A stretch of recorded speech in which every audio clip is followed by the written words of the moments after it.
He says, and it's something that we've all been saying, that if you are going to run a state, then you might as well contest the elections. You can't always come in from the council and not be part of the legislative assembly, number one. Number two, obviously, Yogi Adityanath's announcement of his contesting has led to some amount of pressure. But do you think Akhilesh Yadav's prevarication in itself will be seen as a sign of weakness, of dilly-dally? Good evening, Navika, and good evening to all my fellow panelists, and a big hello to Ashutosh, our good mutual friend. You know, ever since Ashutosh quit politics, he's looking fitter, stronger, younger, and he's making more sense. So, kudos to you, Ashutosh. And by the way, choices have also changed. Yes, and just so that Sanjay doesn't feel left out, ever since he's been suspended, he's been making more sense as well. But to come back to the issue, Navika, there are 4 points. Number one, you're absolutely right, and here I completely agree with my good friend Ashutosh, that if you are fighting for the seat of the chief ministership, and you're young and you're able and you're leading a party, then by all means you have to contest the assembly elections. Otherwise, I don't know whether someone can call it a sign of weakness, but certainly it would not be a sign of leadership. Let's put it that way. So I think Akhilesh should pick up the gauntlet that has been thrown by Yogi Adityanath, and Ashutosh is absolutely right, and he must fight. Number two, I come to my good friend Shehzad, and he's making such tremendous political sense. I don't know, I think Shehzad should also be one of the candidates in the UP election. आज तो बहुत ही बाजी मार ली शहजाद ने. इन्होंने कहा जब लगा डर पहुंच गए आजमगढ़. अब I don't know what Shehzad is insinuating, but if the parallels with Wayanad cannot be ignored. You see, Wayanad Muslim population, Navika, is 45%. Azamgarh is one of the very high Muslim majority constituencies or areas. I think 37% is the Muslim population, if I'm not wrong. So that, I don't want to sound very cynical, but we live in cynical times. So the point is that all that en bloc, en masse that vote will go to Akhilesh, will not go to the BJP candidate. And of course, there is Mr. Nafiz Ahmed, who is the erstwhile or the sitting SP MLA there anyway. I don't know where he'll be asked to fight from if Akhilesh fights from Azamgarh. But let me also put in the other 2 quick points. Number one, Akhilesh has, much to his remorse, publicly admitted that he is superstitious. Now, you just said for 18 years, no sitting chief minister or an aspiring candidate has actually fought an election. Yogi, on the other hand, is not. Akhilesh admitted that as a chief minister, he dare not visit Noida because any chief minister who visited Noida never went on to become the chief minister for a second term. So much for him being educated from abroad and, a management graduate. He is superstitious. Number 4, and this is very important, and I have to bring in here all this U-turn thing that is going on, and बरसाती मेंढक जैसे आप कह रहे हैं, और ये इसमें दोनों शामिल. जैसे विवेक जी ने बात करी, और आई थिंक ये काफी डेरोगेटरी था, बिकॉज उनकी फैमिली की, आप महिला की, आप ऐसे, विवेक जी, हालांकि मैं आपकी बात समझ सकता हूँ, आप you can not be so derogatory. You should have wished her best of luck. You couldn't have said that अरे भाई ये फेलियर है और ये आज तक जीती नहीं है, ये जो भी है. बट पॉइंट ये है कि अब वो सडनली कॉम्युनल बिगट हो गई क्या मिसेस यादव? ये विवेक जी से सीधा सवाल है, और शहजाद जी से सीधा सवाल है. अब जो ये मौर्य है, अब ये दूध के धुल गए क्या? Now the point is that when people are switching parties en masse, I don't want to give the specter to the BJP, but I hope they have learned the lesson from Bengal. This was a once in a, I would say, millennium chance for BJP to win Bengal, and people were worried. So was Mamta. But what did they do? They gave majority of the tickets, or 30 to 40% of the ticket, to TMC turncoats. And what did the Bengalis do? They kicked BJP out. So, this kind of thing is a double-edged sword, and I hope both SP and BJP realize this.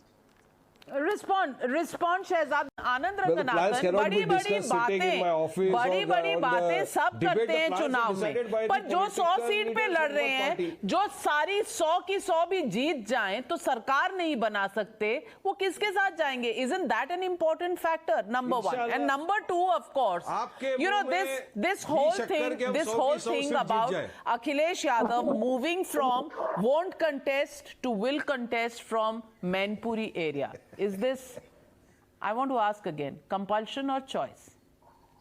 Good evening, Navika, and good evening to all my fellow panelists, especially Pathan साहब उन पे मैं अभी आता हूं, लेकिन एक minute में जो मुद्दा है मैं उस पे आ जाऊं. Navika, there is no doubt in my mind, and we were discussing this in large measure yesterday itself, that had Yogi Adityanath not put up his name or thrown his hat in the ring to contest the elections, there is no way Akhilesh Yadav would have also done so. He has done so only after Yogi Adityanath threw him the gauntlet. It is as clear as that, and I'm sure SP would accept that. Did you hear of Akhilesh contesting from any seat before Yogi said that he's going to contest from Gorakhpur? No. So let us be honest and transparent about it. And secondly, I must, I hope my good friend Ghanshyamji does not mind my saying so, but I'm amused by his repeated reference to the Chief Minister of Uttar Pradesh as Adityanath, not Yogi Adityanath. He said it 3 or 4 times. So I want to ask him, is there some specific reason why he's not taking the complete name of Yogi Adityanath? I mean, tomorrow, does he want to call Anje Gonje Boneju as Mother Teresa or by her real name? He certainly calls her Mother Teresa. I've seen it on more than one. So why is he calling him as just Adityanath? I think that is derogatory. If the name is Yogi Adityanath, let us address him as Yogi Adityanath. And now let me also, before I come to Pathan Saab, now I want to say something very important, which Sudhanshuji also referred to. He talked about dynasty. Sudhanshuji, अब पानी इतना ज्यादा bridge के नीचे बह चुका है कि अब बीजेपी तो डायनेस्टी की बात कर रही ना तो अच्छा होगा. यस, कांग्रेस स्पोक्स पर्सन है, उन्होंने तो शुरू ही किया पूरा डायनेस्टी से. एसपी की अगर मैं डायनेस्टी सुनाना शुरू करूं तो उसमें कम से कम मुझे 2-3 मिनट लग जाएंगे. बीजेपी में भी बहुत सारे डायनेस्ट हैं, तो आपको और आपकी पार्टी को यह शोभा नहीं देता कि आप कहें कि दूसरों को एक्यूज करें डायनेस्टी. इनफैक्ट कल आपकी पार्टी में एक डायनेस्ट इंडक्ट हुआ है कि नहीं हुआ है? आप उनको डायनेस्ट नहीं कहेंगे, मिसेस अपर्णा यादव को? और थर्डली, डायनेस्टी की बात अगर मैं करूं तो पठान साहब आ गए हैं, इनकी पार्टी भी पीछे नहीं है. His party is headed by a dynast. अब मुझे वो पता नहीं कि पठान साहब भी एक सायोन है डायनेस्टी के, वो हैं कि मतलब मिस्टर पठान इनके फादर भी इस पार्टी में थे कि नहीं, वो मुझे मालूम नहीं है. लेकिन जो ये सच्चर कमेटी और इन सब चीजों का बात कर रहे हैं पठान साहब, देखिए इंटरप्ट मत करिए, मैंने आपकी बिरयानी खाई है, ये प्लीज आपको बिरयानी का वादा है. जो आप सच्चर कमेटी की बात कर रहे हैं, मैं आपसे पूछना चाहता हूं कि जो AIMIM के MP हैं आंध्र प्रदेश से, तेलंगाना से, आपको मैं अगर गिनना सुना दूं कि मुस्लिम की सिचुएशन वहां पे क्या है, यूपी से बदतर है. So please do not talk about the Muslim situation in Bengal or in UP. It is better than some constituencies that AIM heads in Telangana.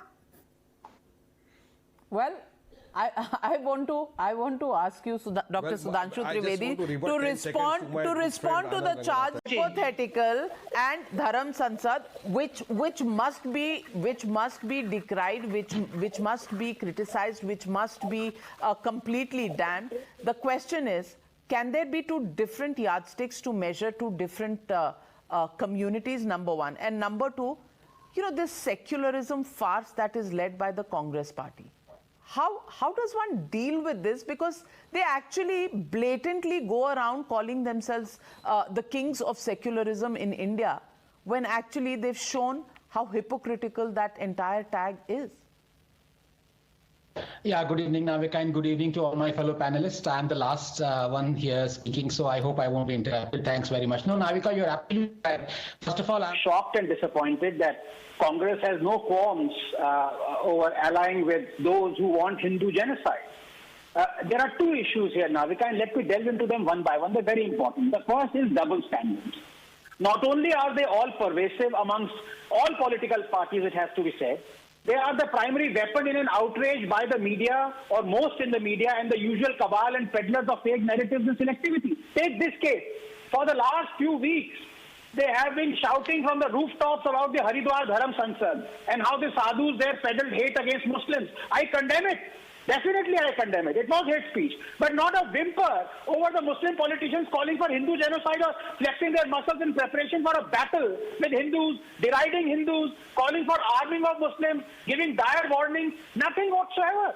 So they are against hate speech only when it suits them. Navika, now let me come to the other issue, that of hypocrisy. That's more important. And here, each one of us, I'm afraid, is guilty, Navika.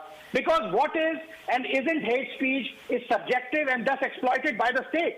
We have laws and articles and amendments that, rather than protect the rights of the dissenter, protect those who violate the rights of the dissenter. Everything is grey. Everything is subject to something. Everything is primed for offending someone's religious sensibility. Since the First Amendment came into place, brought in by Nehru, tens of thousands have been prosecuted, banned, jailed, killed for offending religious sensibilities or offending public decency or for hate speech or frivolous sedition charges. In my opinion, and I speak as a free speech absolutist, hate speech should be prosecutable only and only if it is active, palpable, imminent incitement leading to actual physical harm. Or else, tell me, why don't we consider the commandments of some holy books calling for the annihilation and destruction of non-believers as hate speech as well?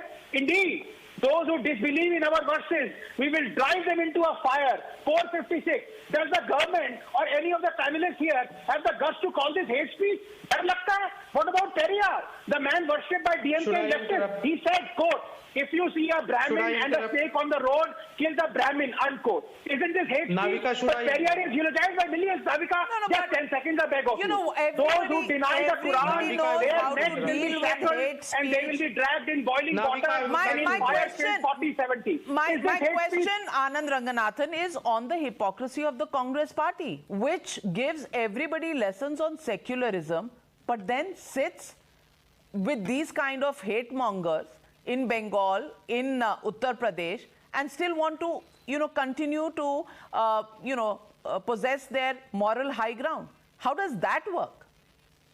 No, Congress, obviously, Navika, Congress is hypocritical. I mean, there is no doubt about it. They are into politics. But I am asking as a society, we have to show the mirror to Congress. But how can we show the mirror to Congress if we ourselves are hypocritical?